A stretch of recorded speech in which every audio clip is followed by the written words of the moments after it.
Good afternoon, everyone, and welcome to this NGA webinar on excelling as a governance professional. My name's Steve Edmonds, and I'll be presenting today alongside my colleague Amy Wright, from whom you'll be hearing later. It's wonderful to share with you that we have more than 350 people signed up to attend today, and we're very grateful for your engagement. I think it's fair to assume that the majority of you work in governance professional roles, but I know that many governance professionals also govern as well and provide that valuable insight. And so whether you're tuning in from a governance professional perspective or indeed from a governing board perspective, then I hope that the webinar this afternoon will reinforce to you, if nothing else, the real value that governance professional support brings to making governance effective and improving outcomes for children and young people. So a quick reminder for those of you who aren't regular attenders how our webinars work, and I'm going to do that. We're just changing screens quite slowly today. And you'll know that the webinar is due to last for around 40 minutes. It's not a completely interactive experience. So if you have any comments and questions, then please do make the best use of the chat function. But Amy and I will get back to you on those after the webinar rather than try to answer them live. The slides, of course, you will receive. They will be made available to you after the webinar, and the recording will be available on our website in due course, so that means you can watch it back if you'd like to, and better still, share that with your colleagues so that we can sort of spread this important message about the importance of governance professional support. So moving on, if I may, to what we're going to cover today. And I should say, actually, that it's always a delight and indeed a privilege to talk to an audience of governance professionals about your work. Because although you're not the most visible profession in education, I think it's fair to say that you are without doubt one of the most important. You are the ones who keep the governance show on the road, no doubt about it. You help those of us who govern make sense of complex rules and procedures, and you help us ensure that the decisions we make are made in the best interests of children and young people. And that link between excellent governance professional support and improving outcomes is not always seen that widely by the schools world in general. It's not that apparent, but it's always been apparent to NGA, and that's why we've been at the forefront for such a long time now of providing governance professionals with advice, guidance and support, but more importantly than that, speaking up on your behalf in policy making forums. I don't I'm not shy about saying that we've been doing that longer than anyone in the sector, and it's really good to see that others now have joined the fray and are doing the same thing. But we want you to know from our perspective whether you support governance in a clerking capacity, whether you do it as a wider service provider, or indeed if you're one of those growing band and community of governance leads working in multi-academy trusts, then NGA knows about your work. We get your work, we understand what's required of it, we know how important it is, and we will always be there to help you fulfill it in the best possible way. That's just an opportunity for me to make that pretty clear to you, and what a privilege this is to present this webinar. So in terms of what we're going to be looking at, we're going to be looking at how governance professionals at all levels and whatever context excel in their roles. And we've chosen this particular occasion to coincide with the opening of nominations for our National Governance Awards in 2023. And as you would expect, governance professionals and governance professional support are a huge part of those awards, and we want to encourage as many of you as possible to put yourself forward in the two categories that we have, outstanding clerk to a governing board and outstanding lead governance professional. Now Amy's going to talk a little bit more about that later, but what I think I can say is that we never fail to be anything but truly inspired by our nominees, their knowledge, their skills, their commitment to the role. And I'm sure that we have people listening into this webinar now who will be joining us at the House of Lords in September to celebrate your achievements and we're very much looking forward to that. And it's no surprise that we have two different award categories for governance professionals, because the profession has evolved somewhat, certainly since I first started working with governing boards, including doing clerking work and indeed clerking a local governance association some 3 decades ago now. It doesn't seem like that, but it is. I have seen a profession that has evolved and changed somewhat. Back in the day, the profession really was seen as one homogenous group, of clerks who were either directly employed or contracted to clerk governing board meetings, take the minutes, advise on procedures, and keep records. But the schools landscape has changed. We have different school structures now, and with the creation of academies and multi-academy trusts, we have different type of school governance in our state schools. The governance that is more complicated, governance that is more multi-layered, and indeed governance that carries a greater level of risk because of the requirements or indeed the collision of education and charity law. So whilst clerking governing boards is still an invaluable role, and indeed it is the main part of the profession. It's the biggest group within the profession because all boards are required to have a clerk. It's not the only or sole level of governance professional support needed by our system to ensure effective governance. So multi-academy trusts and providers of governance professional services have for some time now been developing roles, many of which are at leadership level, and seeking skilled and qualified individuals to quality assure governance across a number of schools, not just focus on servicing one board or lots of boards. More coordination, more strategic planning, and indeed line management and development of those who do clerk governing boards, designing governance models and things like that. So at the same time, we've seen an evolution of governance professionals. Many of them don't just focus on pure governance support through board meetings. Many also have sort of wider consultancy roles, and indeed are building a career in governance that may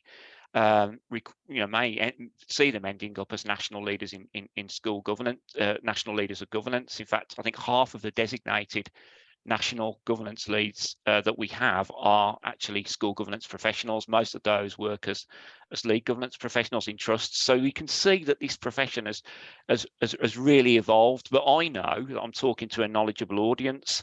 So you'll be aware that whilst the profession has evolved, the attention or the attitude towards the profession perhaps hasn't evolved in the same way. The knowledge of what governance professional support involves and entails at different levels, even the clerking level, the one that's been around the longest, is not what it should be.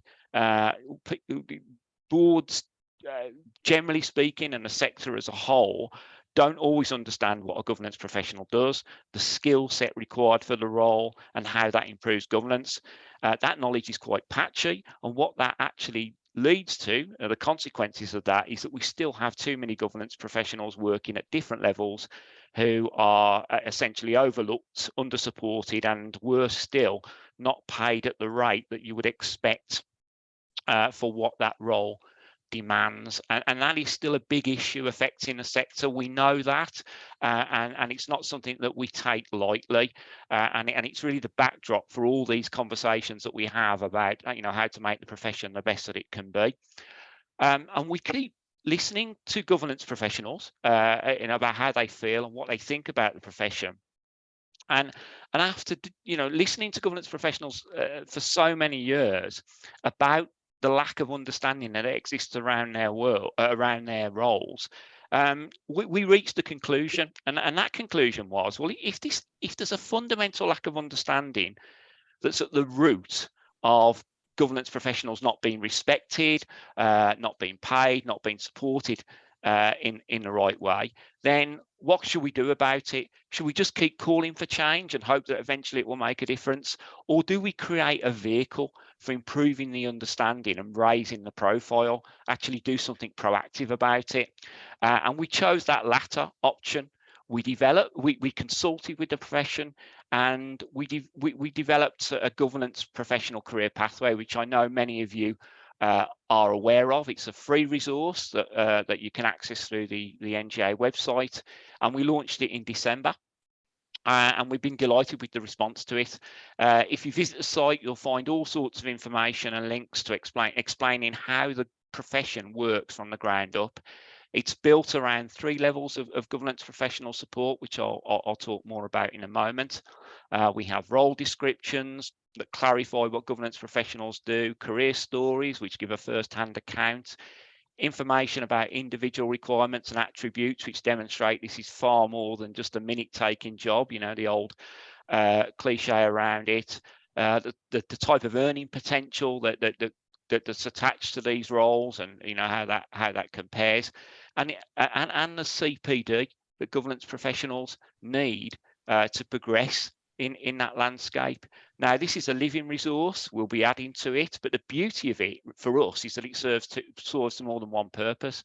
If you're in the profession and you're providing governance professional support, then it can help you shape your career decisions and those conversations you have about how you want to develop in whatever role that you have.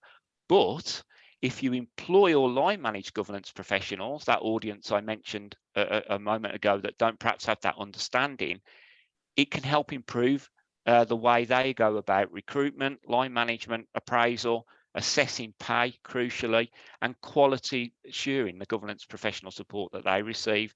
So this concept of a governance professional career pathway is here to stay. It's gaining traction. More schools and trusts are using it as a point of reference to create the conditions for their governance professionals to excel in their role, and we're absolutely delighted about that. So please do check that out on the NGA website. And I said that the pathway is built or founded on 3 levels of governance professional support. And I'm going to spend a moment explaining how they complement each other, because when we were researching the pathway and we were looking at different roles, job descriptions, job adverts for governance professional roles, but also structures in governance professional service providers and multi-academy trusts. We saw that almost every governance professional role it can be attached to one of these 3 professional levels, whether that's someone who's based in a school, or an academy trust, whether that's someone who's based in a local authority or commercial clerking service, or someone who's working for themselves. You're likely to come under, whatever your job title is, one of these 3 levels of governance professional support. And you can see there what they are: clerking level, coordinator level, or lead governance professional level. Now, we're not saying that these there are very clear lines and ring fences around these 3 levels. There is absolutely a degree of overlap. So depending on what governance professional role you fulfill, it may be that your role overlaps from one level to another, just simply because of the organisation you work for, the board you work for, and the way your role has been set up. But what you hopefully I can convey at this point is that all these levels are incredibly important. There is a hierarchy to them. There is a sort of career ladder, but there are no poor relations here. Not by no means at all. But like any profession, as you move or progress through the levels, the responsibility and the accountability tends to increase, and the expectations. So if you know, by the time you reach the lead governance professional level, you'll be expected to have certain strategic planning and leadership skills that you wouldn't necessarily, even if you have them, be required to deploy generally at that clerking level. So let me talk a little bit about a little bit more about those three levels there. So if we start with the clerking level, which the one you'll be most familiar with, the lifeblood, and the majority of the profession work at the clerking level. Every board is required to have a clerk. Your job title will be a variation of clerk to a governing board or trust board. It's highly unlikely that you're going to be working full time supporting one governing board. You may fit that role in with another role, or making a full-time job of clerking by supporting multiple governing boards. And at that level, you'll be providing clerking support that, traditionally we understand that to be organising meetings and hearings, issuing agendas, writing minutes, those kind of things. You'll be compliance checking on behalf of the board, whether that's membership requirements, terms of office, safeguarding checks, those kinds of things. And you'll be providing advice and guidance to a governing board, whether that's on procedures, panel procedures, statutory requirements, or indeed governing practice. Incredibly important role from which without which the sector couldn't function. But that role in some instances, particularly in service providers, commercial service providers, can overlap into the coordinator level. Now, if you're a coordinator level, whether or not you're also clerking, it's more likely than not that you'll be based in a central team, and that'll either be in an academy trust or in a commercial service. And whilst you may be clerking boards, your role is going to have a wider set of duties and responsibilities attached to it. So your title could be something like senior clerk, governance professional, governance coordinator, you deputy head of governance. You get the general idea. And what you'll be doing in addition to the traditional clerking level duties is you'll be providing wider advice and liaison. You may be a central point of contact for a number of schools. You may be called upon to deal with issue resolution, higher level of quality assurance on compliance issues. You'll probably, in all probability, be line managing clerks, overseeing their induction, training, professional support, being a point of contact for them, organising their deployments through a service, for example, and wider coordination of activities, whether that's recruiting governors and trustees in a MAT, or deploying support for hearings and appeals, being an expert resource in those situations, and even delivering training and briefing. So you can see that it's a progression to that level, and it does overlap with the lead governance professional level. And if you're working at that level, then the likelihood is that you'll be full-time employed, probably in a multi-academy trust, and depending on its size and its complexity, you may well indeed be part of the MAT's leadership team. But in essence, your job is being responsible for ensuring that governance works effectively across the trust. Now, that may see you running your own team of clerks, again, depending on the size and complexity, assisted by a coordinator, providing that direction and advice to a group of schools, so effectively leading and developing services. You'll be ensuring that high quality support, whether that's to a trust board or to academy committees, leading targeted governance improvement work. You'll be doing overseeing and developing governance systems and structures. So in a MAT, that could be ensuring effective models of governance evolve in parallel with the way that the MAT grows and develops, schemes of delegation, governing terms of reference, risk registers and guidance. You get the general idea. And of course, there's that essential leadership role that comes with managing a team, developing a support structure, and overseeing induction, training, and professional support. So again, you can see that evolution and that progression from that coordinator level to that lead governance professional. And many of you have been on this career journey or aspire to go on it. And the formal duties of a company secretary, may well form part of your role as a lead governance professional, or indeed as a coordinator, or you may have wider duties relating to, for example, data protection, freedom of information, or subject access requests. So we have this hierarchy of levels, and this route to progression, which probably just isn't well known enough And we've tried to sort of convey that through the pathway. But what that's also done is reminded us that any governance professional career, whatever level it begins at and whatever level it ends up at, requires a sort of foundation of knowledge and skills and attributes, things that we can all relate to, whatever our particular level can be. And this is a nice segue into what Amy's going to be talking about. But if we look at that the base, the underlying knowledge of what you need as a governance professional, of course you need to know about different governing structures and the legal duties attached to them. And at a clerking level, that may well be just in the context of one particular board or a number of boards that you're working with. As you progress through the levels, then that's probably going to sort of generate a greater awareness, or a need to have awareness, of current thinking and thought leadership relating to the governance of schools and academy trusts. What are the evolving models, what's working in the sector. And it's the same principle when you look at the core functions of a governing board.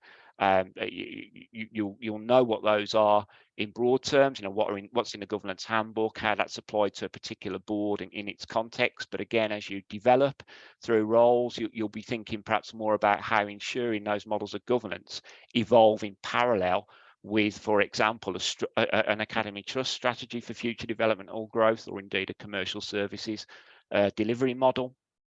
And then if you're applying good practice and those 8 elements of effective governance, which NGA has always said are fundamental, then the more you move to the professional levels, the more adept and knowledgeable you'll be about actually how those can be applied in a particular context.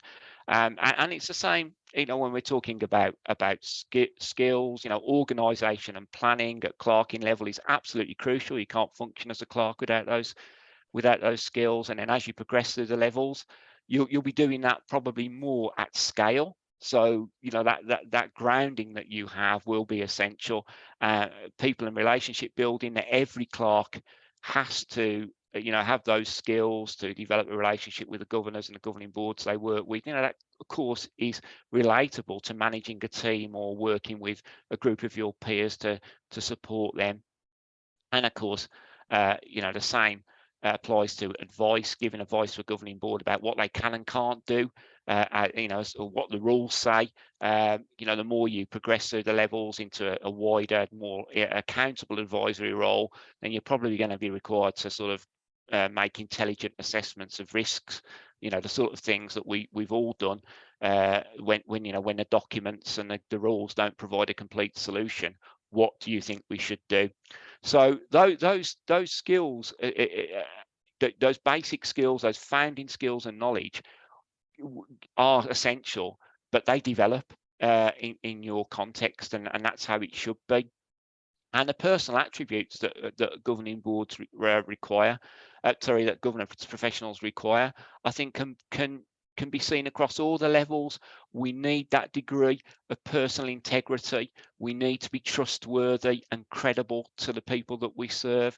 We need to understand what sensitivity and discretion means in our context, respecting confidentiality, respecting relationships and the challenges that issues provide, confidence in ourselves and our knowledge and what we convey, and gives us status and gravitas in board meetings. And it really helps us when we need to assert ourselves in more challenging situations and say, actually, my good advice is that you should not proceed in this way because these are the consequences. You're more likely to be listened to when you have confidence in yourself and when you've built confidence in your credibility.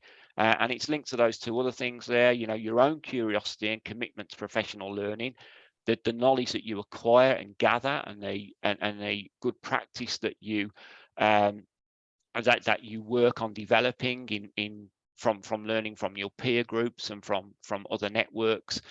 But none of that can happen unless you're connected to and have a passion for the role. And I'm going to say something quite direct and possibly a little bit controversial now, and apologies if it doesn't land particularly well with you, with colleagues, but we often hear sometimes from governance professionals who are reluctant governance professionals, don't want to be in the role, but have just kind of had their arm pressed behind their back. And I'm going to say something quite direct here. In all respect to those people, I would question whether this is, whether that's a sustainable arrangement. If you feel that way, that it's something you'd rather not be doing, then perhaps you shouldn't be doing it, because this role does require passion, because there are so many different elements to it. And as hopefully I've demonstrated, excelling as a governance professional requires that enthusiasm and that willingness to explore and be the best that we can be, which I think is a lovely segue into what you're going to talk about, Amy. It is. Thank you very much, Steve. So yes, I'm going to concentrate on what actually makes an outstanding clerk. We obviously have all the elements there that are part of our criteria for the award. But when you're in the job, how does it work? I'm not going to dwell on the criteria, because you can see that on the website. And as stated, they follow the 6 key features defined in the Department for Education's Clerk Competency Framework. So what I'm going to look at here is what are the normal clerking expectations, and how, as an outstanding clerk, you fulfill those expectations. And we start with the first expectation being around issuing agendas for meetings. It's a standard expectation for a governance professional role at clerking level. However, as an outstanding clerk, not only would you undertake the administration relating to organising meetings and preparing the agenda with the chair and senior leader, but you would go further. And I've taken here some examples from our nominees for the awards in 2021. So you'd undertake perhaps an agenda review each year and draft new agendas in the summer holidays, send diary notifications of all the meeting dates and reminders a couple of weeks before as well, and obviously send the agenda and papers in advance, but always stay one step ahead. Having a phone call with the chair a month before the next meeting, and use your own work plan, some kind of live document, to include notes as to what needs to be covered at the meeting, as well as using Outlook reminders for emails that need dealing with, and to send the agenda plan to the chair with all the items they might wish to include in the agenda, and go through the plan to agree, add and amend the agenda. And then the chair obviously will meet with the head to finalise the agenda. And the clerk might also produce chair's notes on the agenda for them to have at the meeting. Obviously, there's the writing of the minutes, and not only would you produce the minutes as an outstanding clerk, you'd get them done quickly. They'd be accurate, and the minutes would require very little editing and would show attention to detail. And when you're communicating with and supporting the chair, it can be done in many ways, but much of excelling at clerking level will depend on building an excellent professional relationship with the chair. And some further examples from 2021 nominations are that you would suggest perhaps that the chair has a buddy system to learn from others, and encourage them to visit other boards, to learn from other chairs and their boards, and head off problems even before they happen. One chair said that their clerk corrected them in very nice ways. You'd send out reminders of agreed actions between meetings to the chair, and embed perhaps a new governance structure with them. Explain the rationale around what you're doing and the actions that are being taken, rather than just asking for things. One clerk supports in a detailed way by being very heavily involved in the induction and ongoing support and training for new chairs. They send templates to the chair and take them through everything, making suggestions, empowering the chair themselves to run things and directly impact on the chair's development in a positive way. As a clerk, you might also recognise where governors and chairs don't necessarily have experience of things, and implement what is required, such as relevant training. And another example there was, don't let people ruffle your feathers, and work with the chair to support each other in difficult situations. As well as supporting the chair, of course, a clerk will be required to support board members, particularly with signposting to continual professional development. And some of the ways our outstanding clerk nominees achieve this were by undertaking skills audits and then organising whole training from the skills analysis. In the particular case of this example, they delivered NGA training, exclusions training, and Ascend training session.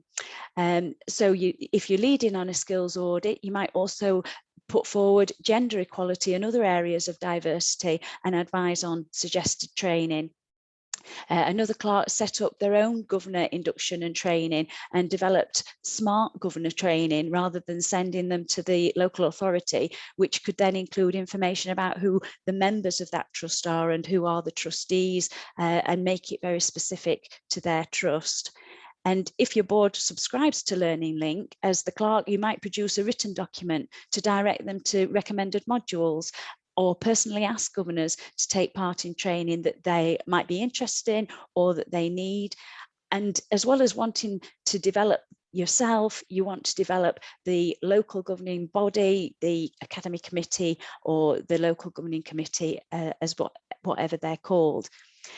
As with most professions, there's an expectation to undertake CPD, and this is done through staying in touch with national governance issues by attending clerking conferences, national clerks network meetings, perhaps doing NGA's leading governance certificate in clerking, and saying yes to more things like taking part in networking, and not just governance and clerking, but all-round education updates. And be recognised as having a love of learning and a passion for being the best possible.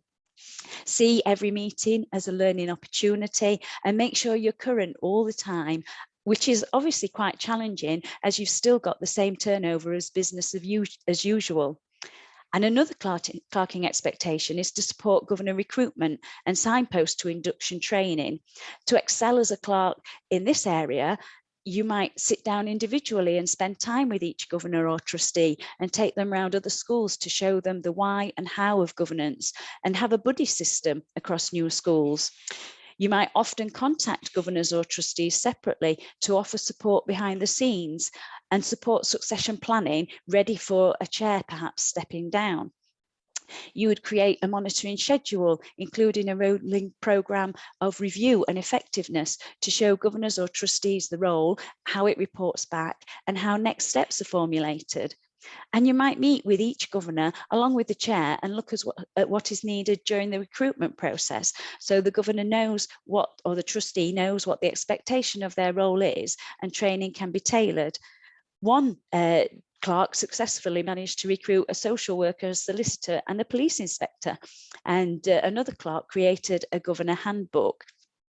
In addition to the clerking expectations in general, some of the comments that we received on the Outstanding Governance Awards about how clerks were outstanding in their role were through supporting head teachers and leaders with complaints before they even reached governors. They identified policies that didn't work and didn't align with other policies, so suggested rewriting and attended policy meetings to make sure all policies were ready for the trust board. And they looked at the overarching trust policy and then fed it down to school level. Clerks pick up on potential future issues and feed them back to the CEO or the head teacher. And the board, one board implemented a RAG system of risk due to the clerk's intervention. The clerk has to have flexibility when required, particularly if they're clerking an IEB. Another clerk introduced an annual governance conference where they talked about the vision for the year, and roles were reviewed and responsibilities and support for different roles when particularly maintained schools came on board with the trust. And another clerk created a joint curriculum and standards and evaluation committee, which had representation from each school.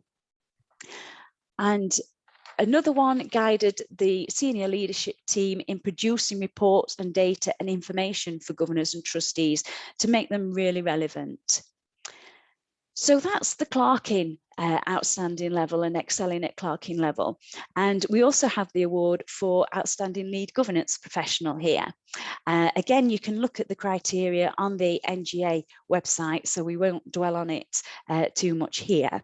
But again, I've listed the main expectations of the lead governance professional, and then what might be expected from an outstanding lead governance professional. Obviously, leading and developing governance services is generally one of the responsibilities, and outstanding practice in this area might include embracing all that governance is about and the core purpose, which is outcomes for young people.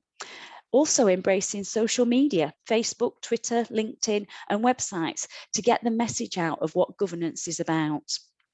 You'll be working with organisations to raise the profile of school governance so that it's not forgotten about, and supporting other schools joining the trust and undertaking due diligence, helping those governors understand the difference between academy governance and maintained governance.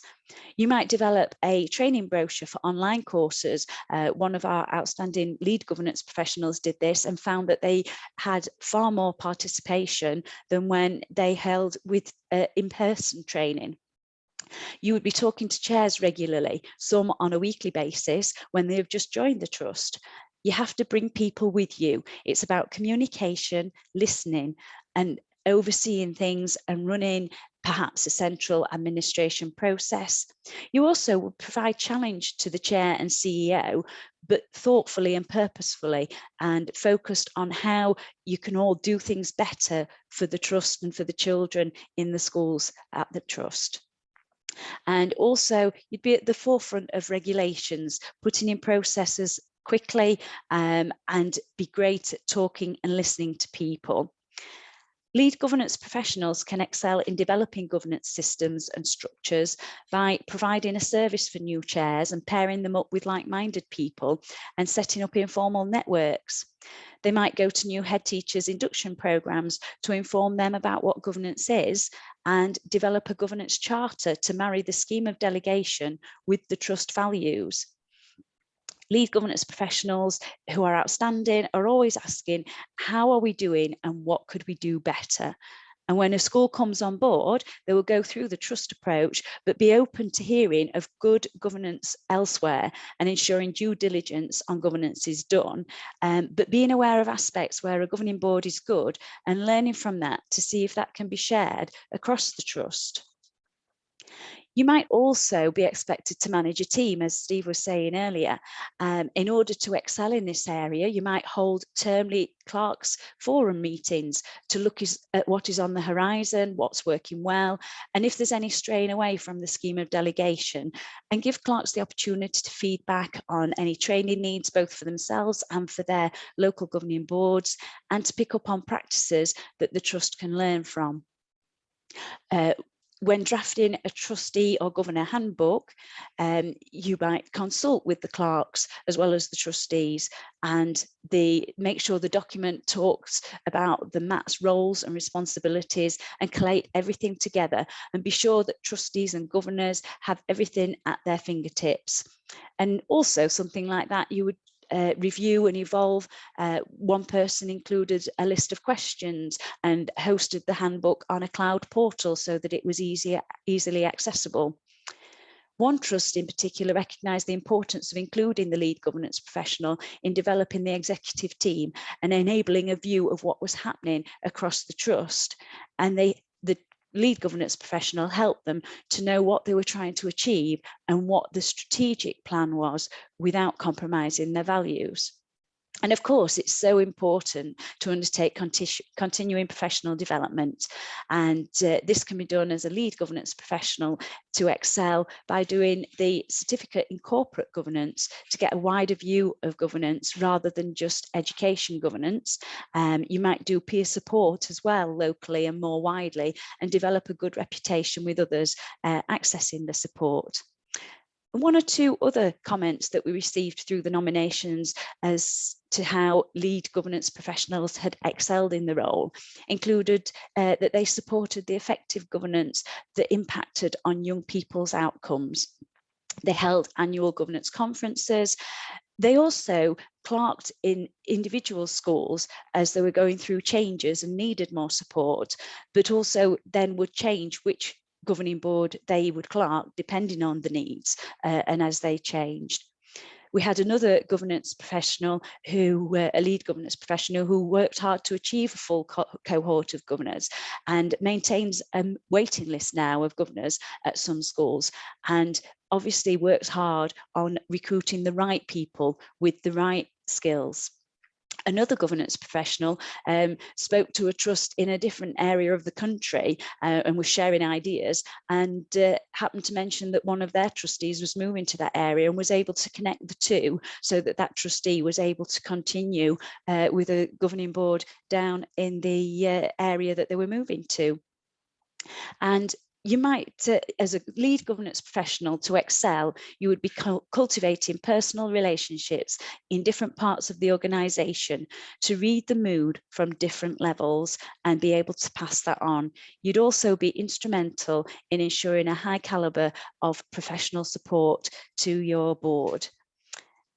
And so the Outstanding Governance Awards recognises all this. And if you think that you've recognised yourself in any of those outstanding attributes for each of the roles of clerk or lead governance professional, then please do submit a nomination to the Outstanding Governance Awards. In addition to the two categories for governance professionals, as you can see there are also categories for outstanding governance in a single school, a multi-academy trust, and in a federation. So also please consider nominating your board for one of these awards. And as Steve referred to earlier, we do have a lovely presentation ceremony for those that are finalists in London. And these are some of the photos from our 2021 awards. There are many NGA resources that can help you excel as a governance professional at each of the 3 levels identified in the career pathway. And one of these is Learning Link. It has over 60 online modules that you're able to access, with 20 that are specifically for governance professionals. There's a suite of 9 modules which can be used as an induction to the governance professional role at clerking level. There's also a suite of modules on servicing panels for complaints, exclusions, HR and admissions. And there are modules on clerking in different contexts, as well as supporting those who are more experienced in their roles and enabling them to become a trusted advisor, clerk courageously, and support the development of their board. You do need to have Learning Link membership to access the courses, but you can access a trial, and there are a number of modules relating to arts education and equality, diversity and inclusion, which are available to anybody who signs up for the trial. As we've mentioned, there are qualifications available to help you excel in your role as a governance professional, and NGA have the development for school and trust governance professionals, and you can find out more information on our website about that. There are also level 4 qualifications for governance professionals available, and the Chartered Governance Institute offer qualifications up to level 7 Chartered Governance Professional. There's governance support and training available for trust and school leaders. As a governance professional, if you identify your leader as perhaps needing that extra support, there are a number of workshops available which you can bring to the attention of your school leader to enable them to excel in governance. The cost is £60 for members and £125 for non-members. We also have a number of events, as was mentioned in the nominations from the previous awards. Attending events and as part of your CPD is invaluable and can really help you excel in your role. We've got our Governance Professional Conference coming up on the 22nd and 23rd of March, with the theme being an expert advisor. And there will be sessions on how to advise on academic conversions, how to set the standards on local governance, how to advise on developing governance in a MAT in particular, and advising on recruiting and retaining governors and trustees. We'll also have a legal update from Mark Blois at Brown Jacobson. There are also events available for your governors or trustees. We've got the webinar there. We've also got the conference in London. And if you're not an NGA member, then the MAT conference is open to non-members at a cost of £105 per person. So please let your board members know about these events and encourage them to attend so that your whole board can continue to achieve excellence in their governance practice as well. And I think that leads us galloping to the end. Thank you very much for joining us today. We look forward to hearing about all the excellent work being undertaken by governance professionals, either through the nominations for the awards, or please do email us. The address there is clarkinmatters@nga.org.uk. I hope you've enjoyed today's session, and please do keep in touch. Thank you.